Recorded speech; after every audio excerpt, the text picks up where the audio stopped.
ഈ സംവാദത്തിൽ ഞാനൊരു ഓഫർ മുമ്പോട്ട് വെക്കുകയാണ്. ഞാൻ ഈ സംവാദത്തിൽ തോറ്റു എന്ന് പരസ്യമായി സംവദിക്കാനും അദ്ദേഹം പറയുന്നതാണ് ശരിയെന്ന് അക്സെപ്റ്റ് ചെയ്ത് അദ്ദേഹത്തിൻ്റെ കൂടെ കൂടാനും തയ്യാറാണ്. ഒരൊറ്റ ചോദ്യത്തിന് അദ്ദേഹം പറയുകയുണ്ടായി, ഇന്ത്യയിലൊരു കോടതി ഖുറാൻ ബാൻ ചെയ്തു, ഖുറാൻ്റെ വേഴ്സ് ബാൻ ചെയ്തു. നിങ്ങൾ കേട്ട് കാണും. അത് ഏത് കോടതിയാണെന്നൊന്ന് പറയാം. 1986 ഇതിനൊരു പശ്ചാത്തലമൊക്കെ ഉണ്ട്. ഞാൻ ഈ വിഷയത്തിൽ വീഡിയോ ചെയ്തിട്ടുള്ളതാണ്. അതുകൊണ്ടാണ് ഞാൻ ഉറപ്പിച്ച് പറയുന്നത്. രാജ്യത്ത് എന്തുകൊണ്ട് കലാപങ്ങൾ ഉണ്ടാകുന്നു എന്നുള്ള തലക്കെട്ടിൽ ഖുറാനിലെ 24 ആയത്തുകൾ, ഞാൻ നേരത്തെ 27 എന്നാണ് പറഞ്ഞത്, ഓർമ്മപ്പശ കാണും, 24 ആയത്തുകൾ. 24 ആയത്തുകൾ പ്രസിദ്ധീകരിച്ചുകൊണ്ട് ഒരു പോസ്റ്റർ ഡൽഹിയിലും ഉത്തർപ്രദേശിലും മറ്റ് പലയിടങ്ങളിലായിട്ട് ഒട്ടിച്ചു വെച്ചിരുന്നു പല ആളുകളും ഇങ്ങനെ. അപ്പോൾ അതിൻ്റെ പേരിൽ ഈ പോസ്റ്ററിൻ്റെ പുറകിലുള്ള ആൾക്കാർ ആരാണെന്ന് പോലീസ് അന്വേഷിക്കുന്നു. എന്നിട്ട് 2 പേര്, ഇന്ദ്രസേൻ ശർമ്മ, രാജ്കുമാർ ആര്യ എന്ന് പറയുന്ന 2 പേർക്കെതിരെ പോലീസ് കേസെടുത്തു.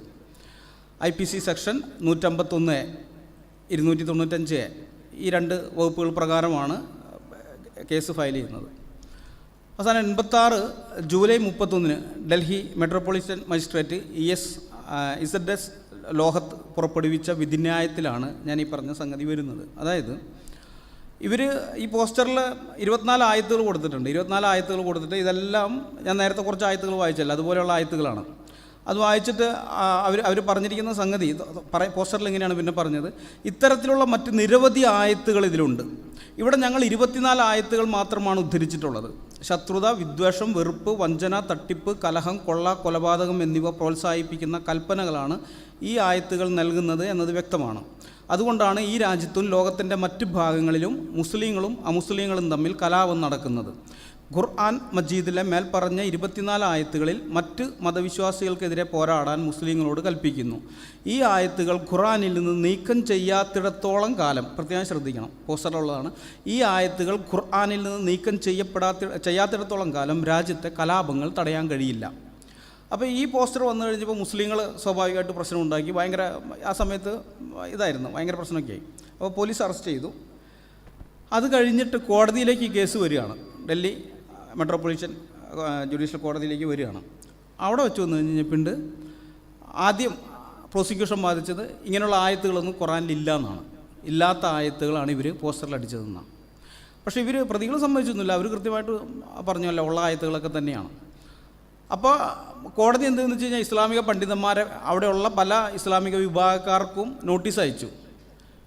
ഈ വിഷയത്തിൽ വന്നിട്ട് നിങ്ങളുടെ നിലപാട് വ്യക്തമാക്കണം. ഇത് ഖുറാനിൽ ഉള്ള ആയത്തുകളാണോ അല്ലയോ? കാരണം ഇവർക്ക് ജഡ്ജിക്ക് അറബി അറിയില്ലല്ലോ. അപ്പോൾ അറബിയിലുള്ള സാധനമാണോ അല്ലയോ എന്ന് പറയണമെന്നും പറഞ്ഞിട്ട് ഒരൊറ്റ ആൾ പോലും വന്നില്ല. ഇസ്ലാമിക പക്ഷത്തു നിന്നേ കോടതി സമൻസ് അയച്ചിട്ട് ഒരൊറ്റ ആൾ പോലും വന്നില്ല എന്നുള്ളതാണ് വസ്തുത. അപ്പോൾ ഇവർ പ്രതികൾ വേറെ നിവൃത്തിയില്ല, അവരാണല്ലോ നിരപരാധിത്വം തെളിയിക്കേണ്ടത്. അവർ ഈ അവിടുത്തെ മുഹമ്മദ് ഫാറൂഖ് ഖാൻ എന്ന് പറയുന്ന ആൾ പരിഭാഷപ്പെടുത്തിയ ഖുറാൻ്റെ കോപ്പി കൊണ്ടുവന്ന് ഹിന്ദിയിലുള്ള കോപ്പി കൊടുത്തു. അപ്പോൾ ഇത് കോടതി ഹിന്ദിയിൽ വായിച്ചെങ്കിലും പറയും അറബി എങ്ങനെയാണെന്ന് എങ്ങനെ അറിയാൻ പറ്റും? ഹിന്ദിയിൽ ഇങ്ങനെയുണ്ട്, ഇത് അറബി എങ്ങനെയാണെന്ന് അറിയാം. വീണ്ടും വിളിച്ചു, ഇവരാരും വന്നില്ല എന്നുള്ളതാണ്.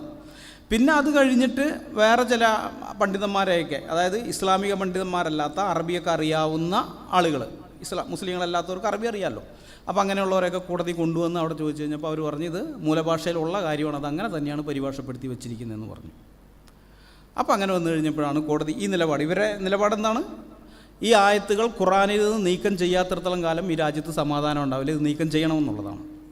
അതിൻ്റെ പേരിലാണ് ഇവരെ അറസ്റ്റ് ചെയ്തിരിക്കുന്നത്. അപ്പോൾ കോടതി പറഞ്ഞ് ഇവർക്കെതിരെ കേസെടുക്കാൻ പറ്റില്ല, ഇവരുടെ നിലപാട് ശരിയാണെന്ന് പറഞ്ഞു. മനസ്സിലായോ? 1986 വിധി. ഈ 2021 കേസല്ല. ഇപ്പം അത് എനിക്കറിയാം, നമ്മൾ ഈ വിഷയം പഠിക്കുന്ന ആൾക്കാരാണ്. ഇത് ഏത് കാലഘട്ടത്തിൽ ആര് പോയി എന്നൊക്കെ അറിയാം.